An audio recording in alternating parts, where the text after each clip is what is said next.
¿Cómo afecta esto a la reactivación de la economía en la ciudad? El comercio ha sido de los más golpeados en esta pandemia, sobre todo en Quito, que aún no logra recuperarse por estas disposiciones del Comité de Operaciones Locales. La Cámara de Comercio tiene una posición muy radical y ha sido muy cuestionadora a propósito de estas decisiones. Con nosotros el director ejecutivo de la Cámara, Carlos Anduvide. Buenos días, gracias por acompañarnos. Byron, buenos días, muchísimas gracias por el espacio. Efectivamente, son posiciones, digamos, no contrapuestas, pero sí que nos preocupan a los dos lados. Sabemos que no son decisiones fáciles las que se tienen que tomar. El comercio ha sido uno de los sectores más afectados. Sabemos que hasta el mes de septiembre aproximadamente hay pérdidas en ventas nacionales de alrededor de 25.000 millones de dólares. Y la ciudad de Quito es una de las más afectadas, con cerca de un 50% del total de esas pérdidas. Por lo tanto, creo que es fundamental en este momento hacer una campaña en conjunto, el sector público y privado, para concienciar a la gente de que es momento de cuidarnos aún más, que el virus sigue presente, que no lo hemos superado todavía, y que si queremos mantener nuestros negocios, nuestros emprendimientos, nuestra economía familiar a flote, tenemos que ser responsables con cada uno de nosotros para tratar de hacer un equilibrio entre mantener la salud de todos los quiteños y mantener la salud económica de los negocios en Quito. Por lo tanto, mire, hay muchas alternativas que se pueden trabajar. Afortunadamente, yo siempre digo que el diálogo entre el sector público y el privado, con el caso del municipio de Quito, siempre ha estado abierto. Aunque hemos sido críticos, ellos siempre han estado dispuestos a escuchar las propuestas que salen de la Cámara. Y lo que estamos tratando de hacer ahora, el día de ayer trabajamos por varias horas en algunas mesas de trabajo para llegar a acuerdos, para llegar a consensos, para tratar de llegar a equilibrios, siempre teniendo por delante la salud de los quiteños de una manera responsable. ¿Qué temas están en discusión en estas mesas y cuáles de estas podrían implementarse? Mire, yo creo que lo importante de rescatar de esto es que se está al menos tratando de no improvisar por esta vez, sino tratar de construir un plan. Yo creo que así como se hace normalmente en el sector productivo privado, el hecho de tener un proyecto en una empresa, se programa, se cotiza, se conversa, se habla de proyectos al menos en el mediano y en el largo plazo. Creo que la ciudad se merece ya tener un plan al menos al mediano plazo y no estar improvisando cada vez. Ahora estamos de nuevo en contrarreloj tratando de organizar algo para ver qué pasa con Fiestas de Quito. Ustedes saben que desde hace algunos años, cuando se hicieron algunas prohibiciones de eventos históricos o hitos históricos culturales con respecto a la ciudad, que activaban mucho la economía. De hecho, hasta ahora, para ciertos sectores, lo que sucede comercialmente en el mes de diciembre puede estar a nivel nacional es cerca del 12.5% o 13% del total de ventas nacionales. Lo que se generaba en diciembre justificaba toda la actividad anual. En algunas actividades, por supuesto. Del entretenimiento. Y sigue hasta ahora así, digamos, hay actividades que tienen entre el 25 y hasta el 35% del total de sus ventas anuales. Por lo tanto, creo que es lo responsable sentarnos a conversar y planificar todo este tipo de actividades, como escuchábamos hace un momento al señor alcalde, tratando de buscar alternativas nuevas del tema de hacer recorridos virtuales, culturales del tema de Quito. Pero no hay que desconocer que, por ejemplo, el sector de hoteles y restaurantes ha sido uno de los más afectados y que el sector formal, en ese sentido, que cumple protocolos de bioseguridad, son sectores que cuidan mucho, no solamente de los colaboradores, sino de la gente que los visita, se respetan los aforos. Por algo se han hecho protocolos desde un principio, no de hoy, sino desde hace algunos meses atrás.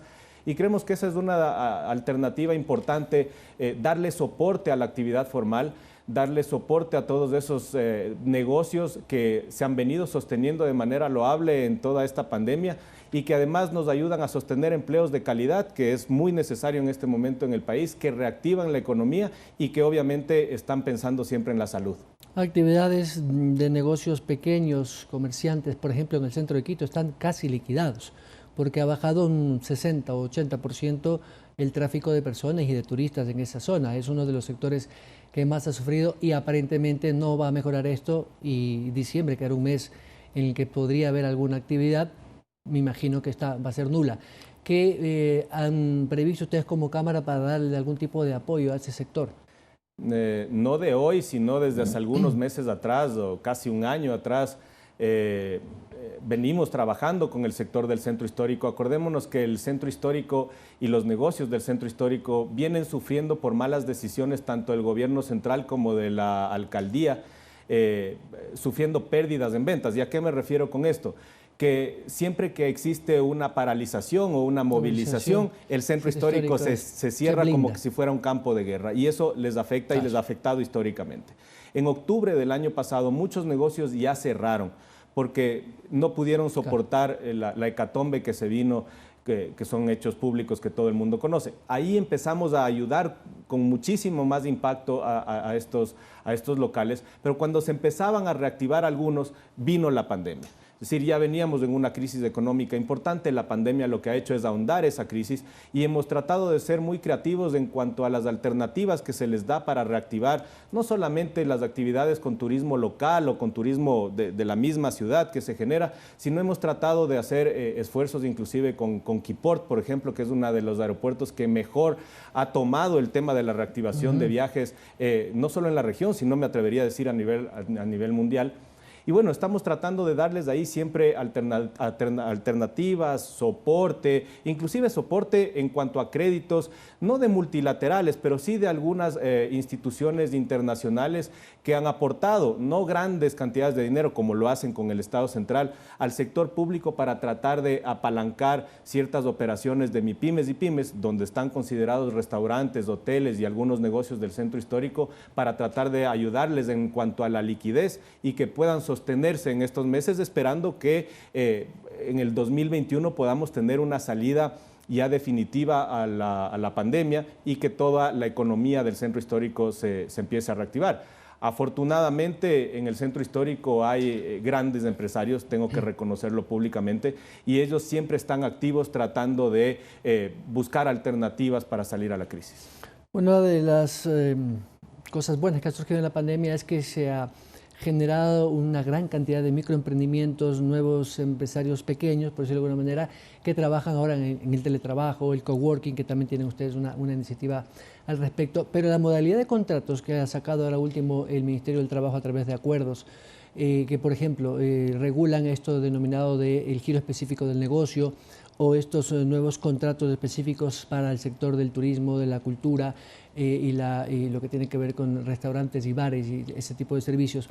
También ha impulsado un poquito. ¿Ven ustedes como una iniciativa? ¿Qué números tienen a propósito de eso? Mire, con respecto al teletrabajo, por ejemplo, antes de la pandemia en el Ecuador apenas 20,000 personas se acogían a esa modalidad. Hoy tenemos más de 440,000 personas y el 63% de ellas corresponden al sector público, el resto al sector privado. Por lo tanto, tenemos ahí una gran alternativa que ayuda a mantener el trabajo adecuado, porque aquí no es que estamos hablando de precarización, como algunos incorrectamente lo dicen. Claro. Y además tenemos la posibilidad de cuidar la salud de las personas, porque no necesariamente tienen que salir de la casa, sea en transporte público o privado, que también ese es otro inconveniente que hemos vivido en la ciudad de Quito. Tenemos... la verdad hay muchas alternativas con respecto al tema del teletrabajo, y con respecto a las nuevas modalidades y a la ley humanitaria como tal, que ya empezó a ayudar, si bien no es una ley perfecta, todo es perfectible en la vida, pero sí ayudó a salvar empleos, y eso también es algo que mucha gente no entiende. Al llegar a acuerdos con los colaboradores, muchos negocios se salvaron. Si no hubiera existido esa posibilidad, muchos negocios hubieran tenido que cerrar. Y yo siempre digo que no hay peor forma de precarización que la de no tener empleo.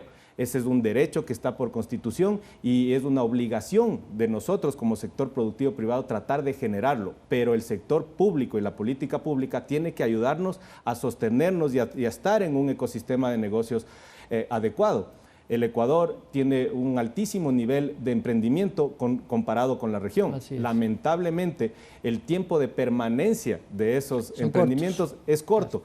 Y eso demuestra que los emprendimientos no se hacen únicamente por aprovechar una oportunidad de negocio, sino por una necesidad. Entonces, hay mucho por hacer en el ecosistema de negocios en Quito y en el país, pero para eso hay, como usted bien comentaba, hay algunas alternativas como Cámara de Comercio de Quito que le estamos brindando a toda la ciudadanía en general, sin que sea necesario inclusive que sean socios de la Cámara. Yo creo que es momento de ser solidarios, es momento de abrir las herramientas de la Cámara para que la mayoría de negocios se puedan salvar. Hay nuevas disposiciones de movilidad, el tema de los salvoconductos que lo está emitiendo ahora el municipio a través de la Secretaría de Movilidad y la Agencia Metropolitana de Tránsito. Pero ustedes siguen siendo críticos observando esto, ¿creen que debería liberarse como antes, como lo tienen el resto de las ciudades, por ejemplo? De nuevo, no es una propuesta que la estamos haciendo en este momento. Nosotros hemos venido analizando el tema desde hace más de un año atrás, cuando se cambió del pico y placa al hoy no circula, para ver qué afectación podía tener esto en el sector productivo, en la distribución de alimentos, bebidas, servicios básicos. Y hemos hecho algunas propuestas. Lamentablemente, en ese sentido, si bien hemos tenido conversaciones, no se ha avanzado mucho. Y hoy estamos nuevamente ante el tema que ya este fin de semana se acaba la vigencia de los salvoconductos que se emitieron a nivel nacional. Esperamos como Cámara de Comercio poder tener alguna alternativa para tratar de hacer un poco más viable el obtener los salvoconductos de las personas o industrias o negocios y comercios que lo necesiten. Pero ha dicho el alcalde, incluso el secretario de Movilidad, que tienen toda la libertad de los sectores productivos. Sí, definitivamente ahí yo creo que tengo que reconocerlo. Existe libertad, existe, digamos, las alternativas para el sector productivo, para que el sector productivo no se vea afectado. Lamentablemente siempre la tecnología a veces tiene ciertos inconvenientes, se cae la página, son cosas que se irán seguramente solventando a lo largo del tiempo. Para nosotros lo ideal hubiera sido no tener ningún tipo de restricción. Siempre las restricciones se prestan para ciertos temas de discrecionalidad. El sector formal está lleno de normativa ya, hay mucha tramitología alrededor del sector formal y lo que nosotros pretendíamos es no seguirle llenando de más restricciones, sino darle libertades para que el sector productivo pueda crecer. Carlos Alovide, muchas gracias. Con mucho gusto. El director ejecutivo de la Cámara de Comercio de Quito y la posición de los comerciantes a propósito de la reactivación del sector en la economía. 7:44, al regresar el alcalde de Loja está celebrando su bicentenario y también el Festival de Artes Vivas de la ciudad, que por esta vez será virtual. Volvemos.